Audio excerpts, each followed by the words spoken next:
এটা রাসূলের পক্ষে শোভনীয় নয়। তিনি যে যুদ্ধ বিগ্রহগুলো নেতৃত্ব দিয়েছেন, পরিচালনা করেছেন, পৃথিবীর ইতিহাস সাক্ষী এত কম রক্তপাতে এত বড় বড় বিজয় অর্জন করা এই পৃথিবীতে অসম্ভব ব্যাপার। আমরা বিংশ শতাব্দীর দিকে তাকালেই তার নমুনা দেখতে পাবো। রাসূলের সময়ে তিনি যে ৮২টা যুদ্ধে ১০ বছর অংশগ্রহণ করেছেন, এই ১০ বছরের মধ্যে সব মিলে ১১৭১ জন মানুষ নিহত হয়েছে। কোন একটি বর্ণনায় পাওয়া গিয়েছে ১৩৬৯ জন, কোন বর্ণনায় পাওয়া গিয়েছে ১১৪৯ জন। সব মিলে আমরা যদি ধরি সর্বোচ্চটুকুই ১৩০০ জন কাফের এবং মুসলমান মিলে নিহত হয়েছে এবং শহীদের ঘটনা ঘটেছে, শাহাদাতের ঘটনা ঘটেছে। এত কম রক্তপাতে মুতার মতো প্রান্তরে বিজয় অর্জন করা, আযাবের মতো জায়গায় বিজয় অর্জন করা, মক্কা বিজয় অর্জন করা, ইটস কোয়াইটলি ইম্পসিবল একটা সিচুয়েশন ছিল।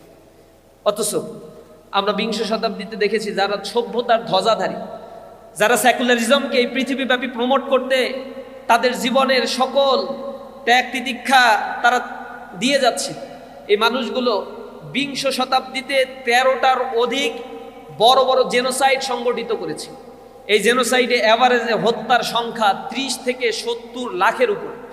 এক হলোকাস্টে নিহতের সংখ্যা ১ কোটি ছাড়িয়েছে। দ্বিতীয় বিশ্বযুদ্ধগুলো অ্যানালাইসিস করলে সেখানে ৭-৮ কোটি মানুষকে নির্বিচারে হত্যা করা হয়েছে। রুয়ান্ডায় গণহত্যায় ৩০ থেকে ৭০ লক্ষ মানুষ পল পটের নেতৃত্বে কমিউনিজম প্রতিষ্ঠা করতে গিয়ে হত্যা করেছে। সেখানে চায়নায় যখন ১৯৩৯ সালে ৪৯ সালে কমিউনিজমের বিপ্লব হয়েছিল, সেখানে লক্ষ লক্ষ মানুষকে জীবন দিতে হয়েছে। ইন্দোনেশিয়ায় গণহত্যা চালিয়েছে, কম্বোডিয়ায় গণহত্যা চালিয়েছে। তারা এই গণহত্যা চালানোর মধ্য দিয়ে পৃথিবীকে এক অস্থিতিশীল পরিস্থিতি সৃষ্টির প্রয়াস তারা পেয়েছে।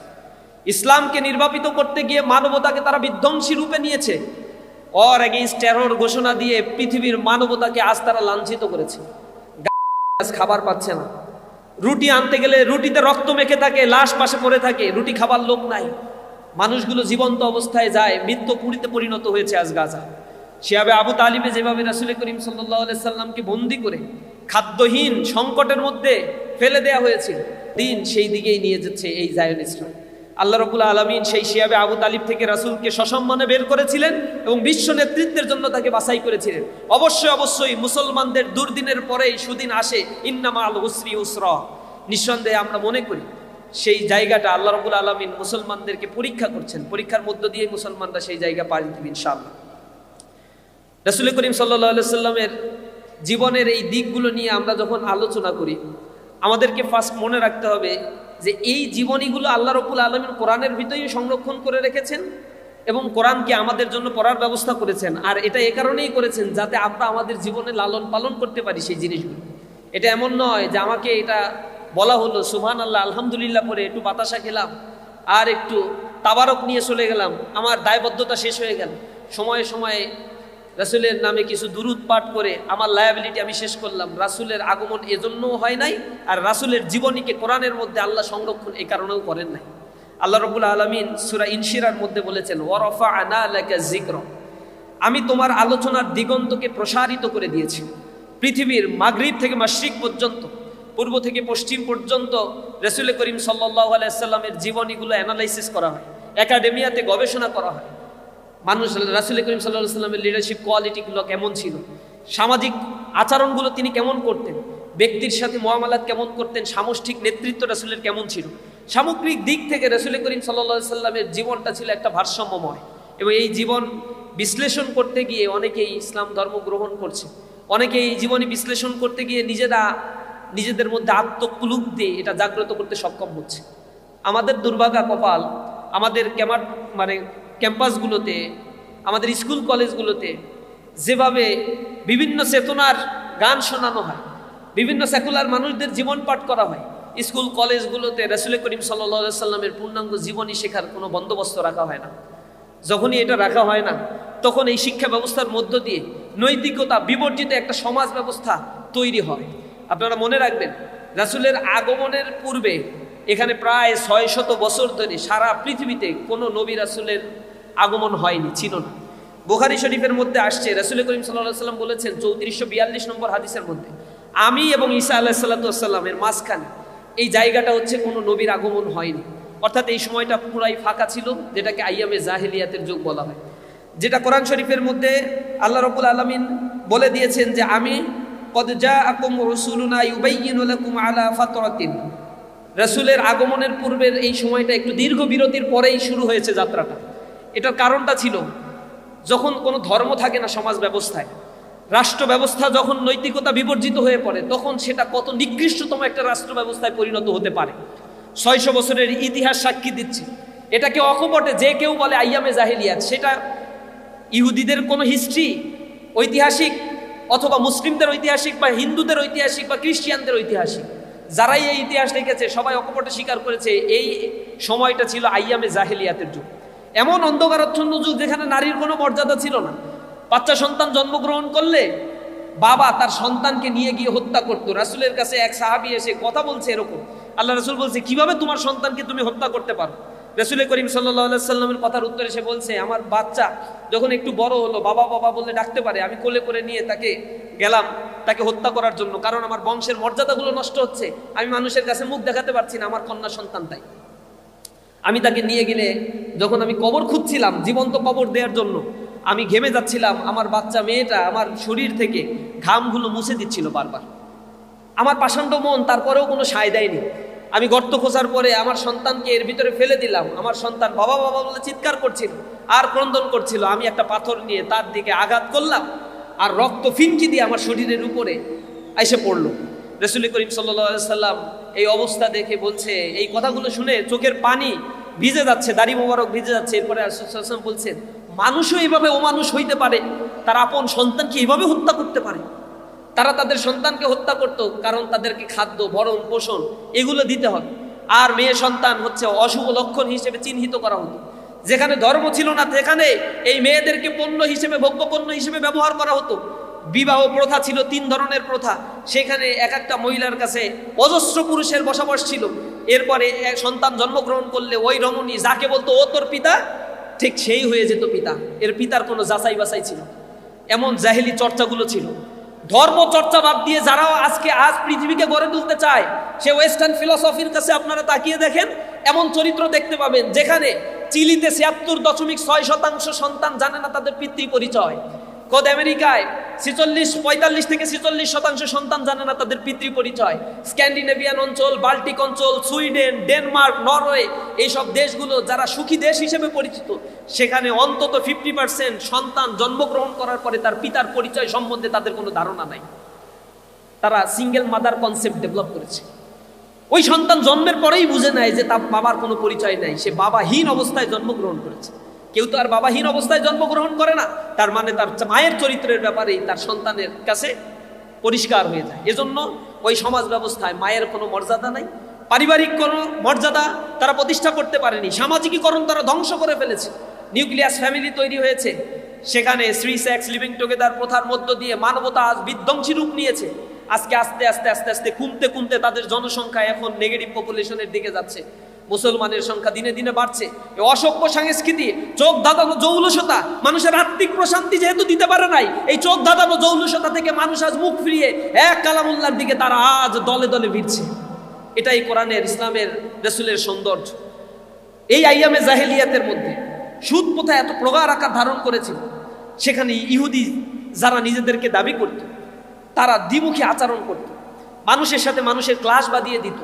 সুদি কারবারের কারণে নিম্ন শ্রেণীর মানুষগুলো যারা আয় উপার্জন কম ছিল, তাদের উপরে চরম জুলুম, নির্যাতন, নিষ্পেষণ নেমে আসত। সমাজের মধ্যে আর অর্থনৈতিক কাঠামো ভেঙে পড়েছিল। সেখানে সমাজে মানুষের মানবিক মর্যাদা ছিল না। দাস শ্রেণীর মর্যাদা এমন পর্যায়ে নিয়ে গিয়েছিল যে দাস দাসীরা যে পাত্রে খাবার খেত, মুনিব সে পাত্রে খাবার খেত না।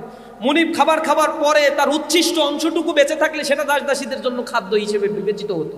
ইসলাম আসার পরে এই প্রথা ভেঙে দিয়ে ইসলাম মানুষের মধ্যে সাম্যের বিধান করেছে। ইসলাম মানুষকে আদালত শিখিয়েছে। আল্লাযী খালাকাকা ফাসাওয়াকা ফাআদালাক ফি আইয়ি সূরাতিন মা শাআ রাক্কাবা। তিনি সৃষ্টি করেছেন, সুষমামণ্ডিত করেছেন, মানুষের প্রতি তিনি ন্যায় বিচার করেছেন। যে আকৃতিতে তিনি চেয়েছেন সেই আকৃতিতেই মহান রব তোমাকে সৃষ্টি করে দিয়েছেন। এই ফিলসফিটা রাসূল করিম সাল্লাল্লাহু আলাইহি সাল্লাম সেই ডার্ক এজে স্টাবলিশ করেছিলেন। আজকে আমার সমাজ ব্যবস্থায় বলে ইসলাম আসলে নারীর অধিকার ফেরত পাবে না, ইসলাম আসলে তাদেরকে বোরকা পড়তে বলতে হবে, তাদেরকে হাত কাটা হবে, হ্যান ত্যান সাত পাঁচ শরীয়তের মাত্র 2-1টা বিধানের কথাগুলো বলে মানুষের মধ্যে মিডিয়া ট্রায়াল জাগ্রত করে সেখানে একটা নানান ধরনের অপপ্রচেষ্টা করছে। যেহেতু আমার দেশের মুসলমান অধ্যুষিত জনগোষ্ঠী, কিন্তু মুসলিম জনগোষ্ঠী ইসলামী শিক্ষায়, সংস্কৃতি এবং শিক্ষা কাঠামোর কারণে ভালোভাবে শিক্ষিত হয়ে গড়ে উঠতে পারেন, ইসলাম শিখতে পারেন। এজন্য অল্প বিদ্যা শিখে অ্যাজামশন করে, প্রি অ্যাজামশন করে অনেক বেশি। এ কারণে বলা হয় আর little learning is very dangerous thing. অল্প বিদ্যা এত ভয়ঙ্করী, যা তুমি শিখে এগুলো মনে আত্মস্থ করতে চাইলে তোমার জন্য এটা ব্যাকফায়ার করবে। আমাদের ইসলাম শিক্ষার পরিবেশ নাই, রাসূলের সিরাত শিক্ষার পরিবেশ নাই, রাসূলের জীবনী নিয়ে গবেষণা ইনস্টিটিউট তৈরি করা হয় না। একটা সমাজ ব্যবস্থা নৈতিকতা বিবর্জিত হলে সেই সমাজের মধ্যে এত হানাহানি তৈরি হয়। আইয়ামে জাহেলিয়াত তার সাক্ষী। জাহেলি যুগে একটা উটের পানি খাওয়াকে কেন্দ্র করে দুই গোত্রের মধ্যে 40 বছর ধরে যুদ্ধ চলছে। রাসূলকে সেই যুদ্ধ থামাতে হয়েছে। বন্ধুর এক ভাই আর এক ভাইয়ের সাথে আত্মিক বন্ধনে আবদ্ধ না হয়ে তারা অর্থনৈতিক ডিলিংসের কারণে একজন আর একজনকে কুপিয়ে কুপিয়ে হত্যা করত, তাদের বিরুদ্ধে অস্ত্র ধারণ করত। গোত্র প্রথা ছিল খুবই ভয়ঙ্কর একটা প্রথা। নিজের গোত্রের সামান্য একটা ত্রুটি বিচ্যুতি আর একটা গোত্রের প্রতি হলে তারা একে অপরের সাথে মারামারি করে বিধ্বংসী একটা যুদ্ধ তারা বাঁধিয়ে দিত। একটা মাৎসন্যায় অধ্যায় ছিল সেটা, যেখানে মানুষ তার মানবিকতা খুঁজে পেত না। পিকে হিস্ট্রি, ঐতিহাসিক পিকে হিস্ট্রি বলছে সেই সময় ভালো কাজ আমরা এখনকার সময়ে যা মনে করি, তৎকালীন সময়ের খারাপ কাজগুলোকে তারা সেইভাবেই পালন করত। অর্থাৎ আমরা এখন যেগুলোকে খারাপ মনে করি সেগুলোকে তারা ভালো মনে করতো, আর আমরা এখন যেগুলোকে ভালো মনে করি সেগুলোকে তারা খারাপ মনে করতো। অর্থাৎ মদ খাওয়া তাদের জন্য অ্যাজ ইউজুয়াল একটা ব্যাপার ছিল, নারীদের অমর্যাদা করা তাদের জন্য অ্যাজ ইউজুয়াল একটা ব্যাপার ছিল। তারা সেই কার্যক্রমগুলো পরিচালনা করত। সেই জায়গা থেকে মানবতাকে উদ্ধার করার জন্য রাসূল করিম সাল্লাল্লাহু আলাইহি সাল্লামের আগমন ঘটেছে, এবং রাসূলকে আগমন ঘটানোর পরে একটা কেতাব তাকে দেয়া হয়েছে, আর রাসূলকে বলা হয়েছে তোমাকে এই জন্য প্রেরণ করা হয়েছে লিতুখরিজান নাস মিনাজ জুলুমাতি ইলান নূর, যাতে তুমি মানুষকে ঘোরতর তমনিসার ঘোর অন্ধকার থেকে বের করে এক আলোর পথে নিয়ে আসতে পারো। মানুষ কিছুই জানতো না, মা কুনতা তাদরিমাল কিতাব ওয়ালাল ঈমান, তারা কিতাব কি ঈমান কি তারা কিছুই জানতো না। তাদেরকে এগুলো শিক্ষা দাও। এবং তোমাকে প্রেরণ করার মূল উদ্দেশ্যের মধ্যে আল্লাহ রাব্বুল আলামিন এরকম বলেছেন, হুয়াল্লাযী বা'আসা ফিল উম্মিয়িনা রাসূলাম মিনহুম ইয়াতলু আলাইহিম আয়াত, তিনি তোমাদের সামনে এই রাসূলকে এই কারণেই আল্লাহ রাব্বুল আলামিন প্রেরণ করেছেন যে তিনি তোমাদের সামনে কোরআন তেলাওয়াত করে করে শোনাবেন। ওই আল্লিমুহুমুল কিতাব, তোমাকে কিতাব শিখাবেন। ওই যাক্কিহিম, এরপরে তোমাদেরকে একটা জাতি যখন ছিল গোমরাহী, সেই গোমরাহ থেকে তোমাদেরকে পথ দেখানোর জন্য এই রাসূল করিম সাল্লাল্লাহু আলাইহি সাল্লামকে প্রেরণ করা হয়েছে। ওয়া ইন কুনতুম মিন ক্বাবলি লাফি যালালিম মুবিন, এর পূর্বে তারা ছিল ঘোরতর অন্ধকার মধ্যে নিমজ্জিত। রাসূল যখন এসেছেন তখন অনেক প্রতিকূলতা তাকে মোকাবেলা করতে হয়েছে। রাসূল নবুয়ত প্রাপ্তির পরে অনেক দুর্যোগ তাকে মোকাবেলা করতে হয়েছে।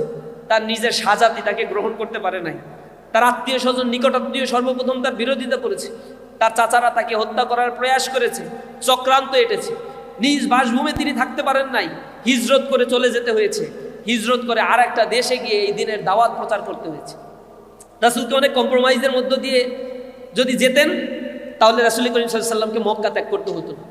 তাকে অনেক অফার করা হয়েছে, তুমি যে আরবের সবচেয়ে সুন্দরী রমণী চাও তাহলে আমাদেরকে বলো, আমরা যাকে তুমি চাও তার সাথেই তোমার বিবাহ বন্ধনে আবদ্ধ করে দেবো তোমাকে। তুমি কি অর্থ চাও? আমাদের কাছে যারা স্বাবলম্বী লোক রয়েছে তাদের কাছ থেকে প্রচুর অর্থ উত্তোলন করে তোমাকে দিয়ে দিব, তুমি খুব লাক্সারিয়াস লাইফ লিড করতে পারবে। তুমি এই কাজটা করো না, এই দিনের দাওয়াতটা করো না। রাসূল করিম সাল্লাল্লাহু আলাইহি সাল্লাম তাদেরকে শুনিয়ে দিয়েছেন যে তোমরা যদি আমার এক হাতে চন্দ্র আর এক হাতে সূর্য এনে দাও, এরপরে ওই দিনের দাওয়াত থেকে আমাকে বিরত থাকতে বলো, তারপরও এটা আমার পক্ষে কঠিন কালেও সম্ভব নয়। রাসূল করিম সাল্লাল্লাহু আলাইহি সাল্লামের গায়ে হাত দিতে পারছে না, কারণ তার চাচা এখানে একটা ফ্যাক্টর, তিনি গোত্রীয় প্রধান। এ কারণে রাসূলের উপরে যারা ঈমান আনে তাদের উপরে অকথ্য নির্যাতন করা হয়। সুমাইয়া রাদিয়াল্লাহু তাআলা আনহা, আম্মার, ইয়াসার রাদিয়াল্লাহু তাআলা আনহুকে বেঁধে রাখা হয়েছে শুধুমাত্র ঈমান গ্রহণ করার কারণে, অথচ তারা ছিল দাস। ওই সমাজে দাসদের কি মর্যাদা এটা আমরা খুব ভালোভাবেই জানি। তাদের কোনো সামাজিক মর্যাদা ছিল না, কিন্তু একজন দাস যখন লা ইলাহা ইল্লাল্লাহ এই শব্দটা উচ্চারণ করত, তখন কাফেররা বুঝতে পারতো যে লা ইলাহা ইল্লাল্লাহ এর ক্যাপাসিটিটা কত, এর পাওয়ারটা কত। এ কারণে তারা সব একাট্টা হয়ে এটাকে দমিত করার জন্য সকল প্রকার পরিকল্পনার ফাঁদ তারা এঁকেছিল। যেভাবে হামজা রাদিয়াল্লাহু তাআলা আনহুর উপর আঘাত করেছিল, যেভাবে বেলাল রাদিয়াল্লাহু তাআলা আনহুর উপরে তারা আঘাত করেছিল, খুবাইব খাব্বাব রাদিয়াল্লাহু তাআলা আনহুকে তারা যেভাবে আঘাত করেছিল, এটা ইতিহাসে এক বর্বরচিত অধ্যায় হিসেবে লিখিত রয়েছে। ধিক্কার জানাই এ মানবতাকে, তারা হত্যাও করেছে, শুধু কালিমা তেলাওয়াত করার কারণে হত্যা করা হয়েছে, শত শত মানুষকে তাদের ঘর ছাড়া হয়েছে। এগুলো শুধুমাত্র এই কারণেই করা হয়েছে। আল্লাহ রাব্বুল আলামিন বলছেন ওমা নাকামু মিনহুম ইল্লা আইয়ুমিনু বিল্লাহিল আজিজিল হামিদ। তাদের আর কোনো দোষ ছিল না, দোষ তো শুধু একটাই, তারা মহাপরাক্রমশালী আল্লাহ রাব্বুল আলামিনের উপরেই শুধু ঈমান এনেছিল, আল্লাহকে বিশ্বাস করতে, এছাড়া তাদের আর কোনো দোষ ছিল। আজও যারা কালিমার কথা বলে, কোরআনের কথা বলে, দ্বীনের কথা বলে, তাদের একই রকমের অবস্থা কাফের মুশরিকরা একাট্টা হয়ে করবে। This is the so much natural process, এবং এগুলো চলতেই থাকবে, কারণ হক এবং বাতিলের দ্বন্দ্ব চিরন্তন। যখন বাতিল কোণঠাসা হয়ে পড়ে, তখন হকের উপরে চূড়ান্ত আঘাত আনার জন্য তারা প্রস্তুতি গ্রহণ করতে থাকে। মুসলমানরাও এক্ষেত্রে সজাগ হতে হবে। আমরা যারা এখানে উপস্থিত রয়েছে, রাসূলের সিরাত অধ্যয়ন করে পুরস্কার পেয়ে এখান থেকে আমাদের লায়াবিলিটি যেন শেষ না হয়ে যায়। আমাদের লায়াবিলিটি যেন হয় রাসূলের জীবনীটা মানুষের সামনে উপস্থাপন করা এবং এটা আমল করার জন্য। এবং রাসূলকে ভালোবাসতে হবে, কারণ রাসূল করিম সাল্লাল্লাহু আলাইহি সাল্লামকে ভালোবাসা ছাড়া জান্নাতে যাওয়া অসম্ভব ব্যাপার। আল্লাহ রাসূল নিজেই বলেছে, মান আহাব্বা সুন্নতি ফাকাদ আহাব্বানি ওয়া মান আহাব্বানি কানা মাইয়া ফিল জান্নাহ। যে আমার সুন্নাতকে ভালোবাসবে সে তো আমাকেই ভালোবাসলো, আর যে আমাকে ভালোবাসে আমার সাথেই সে জান্নাতে প্রবেশ করবে। সুতরাং রাসূল করিম সাল্লাল্লাহু আলাইহি সাল্লামের সুন্নাতকে ভালোবাসা, রাসূল কিভাবে খেতেন, কিভাবে চলতেন, ফিরতেন, কথা বলতেন, আলাপ আলোচনা করতেন, রাজনীতি কিভাবে সামলাতেন, সমাজ ব্যবস্থা কিভাবে সামলাতেন, পারিবারিক নীতি তার কি ছিল, ব্যক্তি জীবন সহযোগীদের সাথে কেমন সম্পর্ক তিনি রক্ষা করতেন, এই সামগ্রিক বিষয়গুলো আমাকে পড়তে হবে এবং আমলের নিয়তে পড়তে হবে। কারণ আমি জানি অথচ মানি না, শুধু বলে বেড়াই, সেদিন কিয়ামতের ময়দানে মুখে আল্লাহ রাব্বুল আলামিন লোহার কাশি, আগুনের কাশি দিয়ে আমার জিহ্বা কেটে ফেলবেন। আমাদেরকে অবশ্যই মানার উদ্দেশ্যেই পড়াশোনা করা দরকার। আল্লাহ বলছেন কাবুরা মাক্তান ইনদাল্লাহি আন তাকুলু মা লা তাফআলুন। আল্লাহর কাছে এটা সবচেয়ে অপছন্দনীয় যে তোমরা যা বলো তা তোমরা নিজেরাই করো। আল্লাহ রাব্বুল আলামিন এটা পছন্দ করেন না। আল্লাহ রাব্বুল আলামিন এটাই পছন্দ করেন তুমি যা বলবা তা নিজে করবা। সুতরাং আমরা যতটুকু এলেম অর্জন করি, আল্লাহর রাসূল বলছেন 5টা প্রশ্নের উত্তর না দিয়ে কোনো বনি আদম এক পাও সামনের দিকে অগ্রসর হতে পারবে না। লা তাজুলু কদামা ইবনি আদম হাত্তা ইউসালা আন খামসিন আন উমরিহি ফিমা আফনা ওয়া আন শাবাবিহি ফিমা আবলা ওয়া আন মালিহি মিন আইন ইকতাসাবা। এখানে বলা হয়েছে যৌবনকালকে তুমি কোন পথে ব্যয় করেছো, জীবনকালকে কোন পথে ব্যয় করেছো। প্রথমে জীবনের হিসাব নেবে, এরপরে এখান থেকে পার্টিকুলারলি যৌবনের হিসাবটা নেবে। এখানে আমরা অনেক কিছু স্বীকার করতে পারি। যৌবনের এত বেশি উন্মাদনা আমাদের মধ্যে, এত শক্তি আমাদের মধ্যে রয়েছে, এত তারুণ্য আমাদের মধ্যে রয়েছে, যে কোনো বিষয়কে শরীরের সকল শক্তি দিয়ে অস্বীকার করে বলতে পারি আমি মানি না। বাবা মা আমাকে ঘর থেকে বের করে দিয়ে আমি আলাদা বন্দোবস্ত তৈরি করে নিতে পারি। আমার শরীরে যতগুণ শক্তি আছে আমি তামাম শক্তির বিরুদ্ধে একা দাঁড়িয়ে থেকে যুদ্ধ করতেও প্রস্তুতি নিতে পারি। তারুণ্যের উজ্জীবনী শক্তি অনেক বেশি। যখন তারুণ্য আমার মাঝে থাকে তখন আমার দ্বারা অশ্লীলতা, বেহায়াপনা এগুলো করা খুবই সহজ একটা ব্যাপার, পাপ কর্মে লিপ্ত হওয়া খুবই সহজ একটা ব্যাপার। এ কারণে আল্লাহ রাসূল বলেছেন তোমার কাছ থেকে পার্টিকুলারলি যৌবনে কোন কাজগুলো করেছো, যৌবনের ওই সময় তুমি আল্লাহর ইবাদতের মধ্যে নিজেকে নিবিষ্ট রেখেছিলা কিনা, এই ব্যাপারে তোমাকে কিন্তু আল্লাহ রাব্বুল আলামিন জিজ্ঞাসা করবেন। 7 শ্রেণীর লোক আল্লাহর আরশের ছায়া ছাড়া, সেদিন কোনো ছায়া থাকবে না, শুধু 7 শ্রেণীর লোক আল্লাহর আরশের ছায়া পাবে কিয়ামতের ময়দানে, বিচার ফয়সালার দিন। আল্লাহ রাসূল বলছেন সেদিন লা জিল্লা ইল্লা জিল্লু ইমামুন আদিল ওয়া শাবুন নাশা ফি ইবাদাতিল্লাহি তাআলা। 2 নম্বরে আল্লাহ রাসূল বলছেন ওই যুবক যে তার যৌবনকাল আল্লাহর ইবাদতের মধ্যে কাটিয়ে দেয়। সুতরাং যৌবনকালের ইবাদত আল্লাহর কাছে অনেক প্রিয়। রাসূল করিম সাল্লাল্লাহু আলাইহি সাল্লাম এটা অনেক বেশি পছন্দ করতেন। এই সময়টার পার্টিকুলার হিসাব নেবেন, কোন পথে আয় করেছি, কোন পথে ব্যয় করেছি, এই সব হিসাবগুলো সেদিন আমাকে দিয়ে এরপরে আমার জান্নাত অথবা জাহান্নামের ফয়সালা আল্লাহ রাব্বুল আলামিন করবেন। সুতরাং সেই দিনের জন্য আমরা প্রস্তুতি নিই যেদিন আমাদের কোনো সহযোগী থাকবে না। আর সেই জীবনের প্রস্তুতি অন্য কোনো মতাদর্শ অথবা ধর্মকে শুধুমাত্র নামাজ, রোজা, হজ, যাকাত এই পার্টিকুলার কয়েকটা ইবাদতের মধ্যে আবদ্ধ করে এটাকে একটা বড় কনসেপ্ট থেকে আলাদা করার কোনো সুযোগ নেই। ইসলামকে শুধুমাত্র সোকল কোনো রিলিজিয়ন বলা হয় না, ইসলামকে বলা হয় এটা হচ্ছে complete and comprehensive code of life.